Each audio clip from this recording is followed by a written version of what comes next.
question is,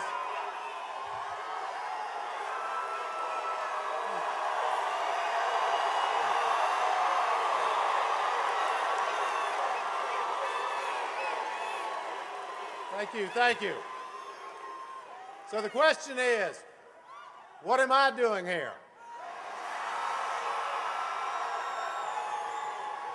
You know, I was promised a jet ski, and I hadn't gotten it yet. I am proud to be here with all of you, proud to be in Michigan, proud to be in Grand Rapids.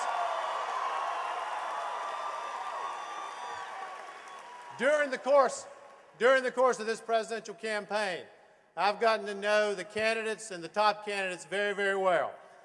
We have all been out speaking about the causes that are so near and dear to our hearts as Democrats, and now we're here down to two amazing candidates. And before I get too far, I want to take just a minute and say a word about my friend and your friend, Senator Hillary Clinton.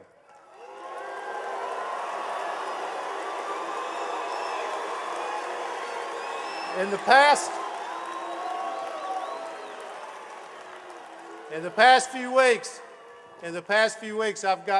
months and past few weeks, I've gotten to know Senator Clinton very well.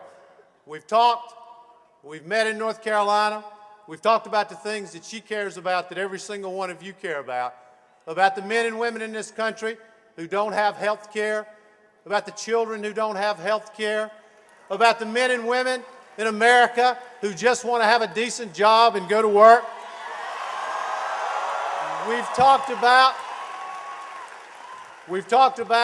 our own children and our own families, and what I've learned during that time, and I've gotten to know her very well, is that she believes with every fiber of our being that America can be a better place and that we need change to make America what it's capable of being.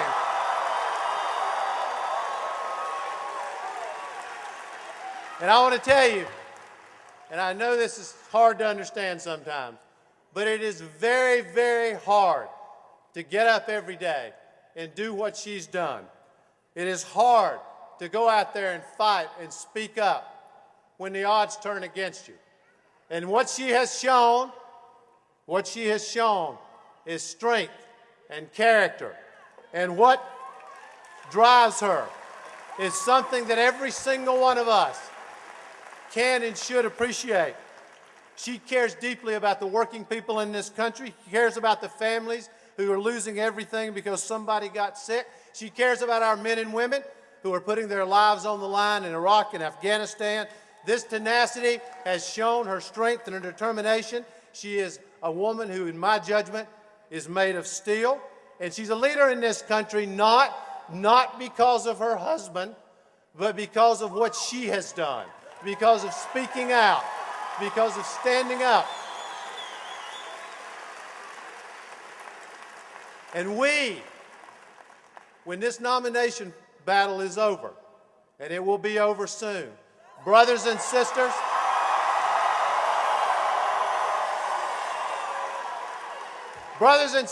we must come together as Democrats, and in the fall, stand up for what matters for the future of America, to make America what it needs to be. And we are a stronger party because Hillary Clinton is a Democrat. We are a stronger country because of her years of public service. And we're going to have a stronger presidential nominee in the fall because of her work. Now, what brought all of us here?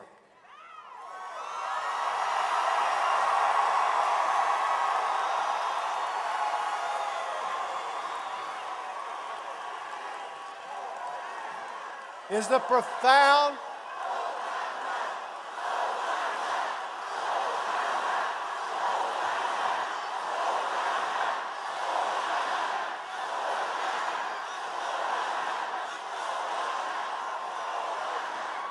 What brought all of us together is the profound belief that we can change this country, that there are servicemen and women in Iraq who can come home starting today, that our kids deserve to go to better schools than we went to, that we can run our cars on something other than oil, that we have good jobs that can fill these empty factories, and that the anxiety that all of our people face every day can change when we finally make two Americas one America for every single one of us.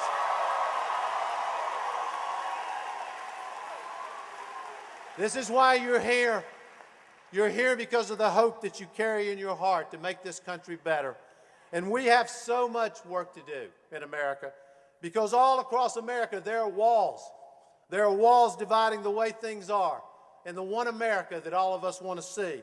And in fact, there's a wall around Washington, D.C. The American people are today on the outside of that wall. And on the inside are the big corporations and the lobbyists who are working to protect a system that takes care of them. And guess who struggles every single day? Working men and women in this country see that wall when they have to split their bills into two piles. One pay now, one pay later. When they get bullied at work because they want to join a union. When they see disappointment on the face of their son or daughter because they can no longer pay for that child to go to college. When their CEO gets a golden parachute and their job gets shipped overseas, and you know something about that here in Michigan. When their wages drop, and their kids go hungry. And guess who's doing just fine? The insiders, the lobbyists, the special interests. Our job come January of next year is to tear that wall down and give this government back to the American people.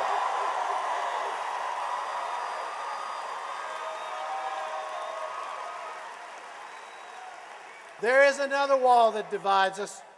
It's the moral shame of 37 million of our own people who wake up in poverty every single day. In a nation of our wealth, to have millions of Americans who work every single day and still can't pay their electric bill and pay for their food at the same time. There are mothers out there working two jobs every day to try to keep their kids from going to bed hungry. There are men and women who have worked hard all their lives so that they can try to buy a home, and they're living in a tent city because they got nowhere to go. This is not okay. And for 8 long, long years, this wall has gotten taller. Yesterday I was in Philadelphia and I was announcing an initiative to cut poverty in America in half in the next 10 years. And I am proud to say today that Barack Obama stands with me in this cause.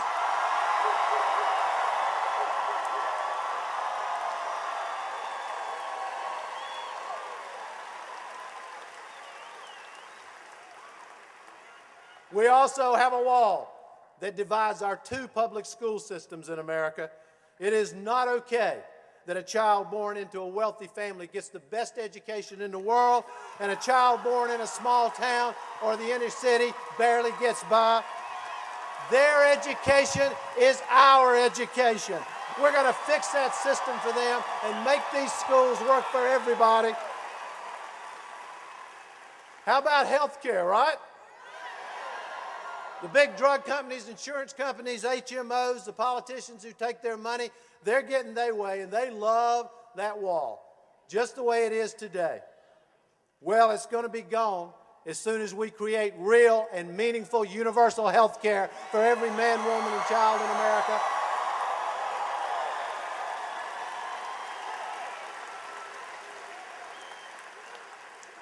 And there's also a wall that's divided our image in the world. The America as the beacon of hope is behind that wall. And all the world sees now is a bully. They see Iraq, Guantanamo, secret prison, and a government that argues that waterboarding is not torture.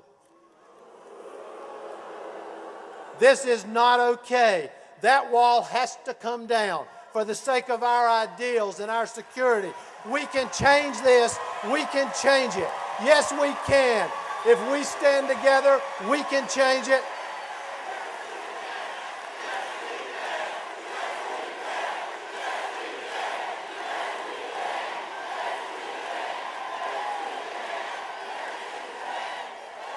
And the reason that I am here tonight is because the Democratic voters in America have made their choice, and so have I.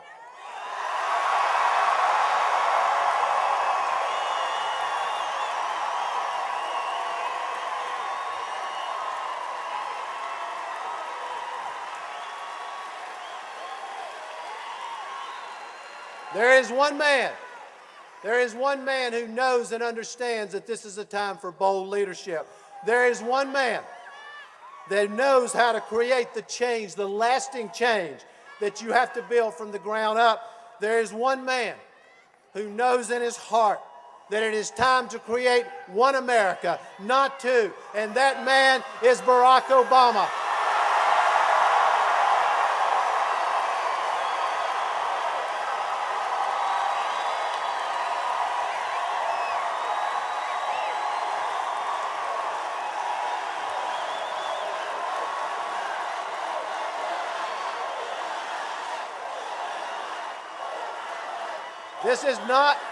This is not going to be easy. It's going to be the fight of our lives. But we're ready because we know that this election is about something bigger than the tired old hateful politics of the past. This election is about taking down these walls that divide us so that we can see what's possible. What's possible, that one America that we can build together. Barack Obama understands that to his core. You know, as I've traveled this country, as I've learned from traveling this country, from talking to students like those that we took to New Orleans who volunteered their spring break to go to New Orleans to work to help rebuild the city. A former Army captain that I met who served 2 tours of duty in Iraq and Afghanistan, even after he was badly injured in a grenade attack. And I'll never forget a man I met named James Lowe, who was born with a cleft palate that kept him from being able to speak, and he had no health care coverage and lived for 50 years in America, not able to speak because he had no health care. What I've learned and what Barack Obama has learned, this campaign is about them, it is about you, it is about the people, it is not about us, and that is what we are fighting for.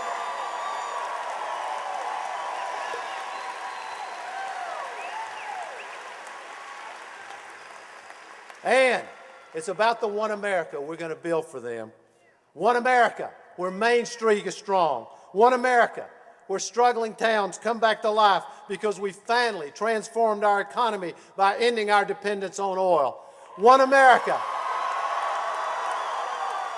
One America where the men and women who work the late shift, who get up at dawn to drive a 2-hour commute, and the young person who closes the store to save for college, they will actually be honored for that work. One America where no child goes to bed hungry when we finally end the moral shame of 37 million Americans who wake up every day in poverty.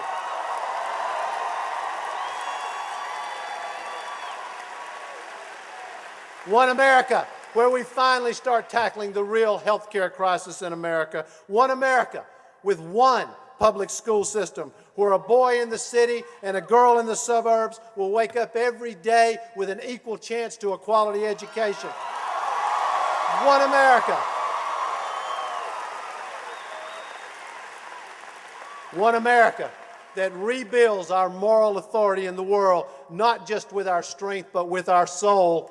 One America where the walls will fall when the war in Iraq ends in 2009, and our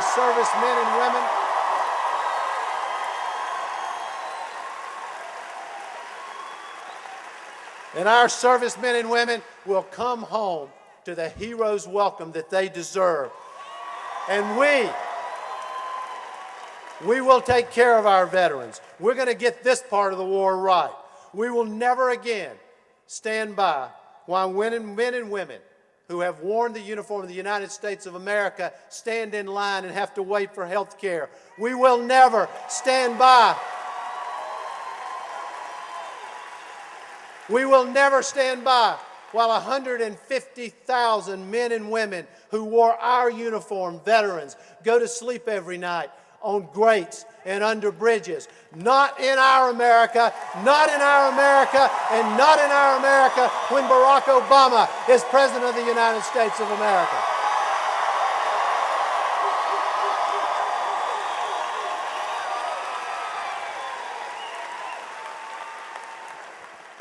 You know, we've been in this kind of place before.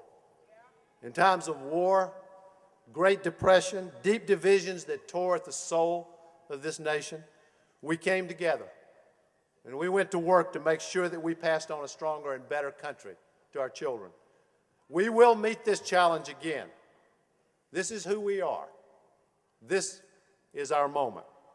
This is our time to take down these walls, to close our divide, and build one America that we all believe in. If you want that, if you believe in that, and join me in helping send Barack Obama to 1600 Pennsylvania Avenue, because we believe that in our America,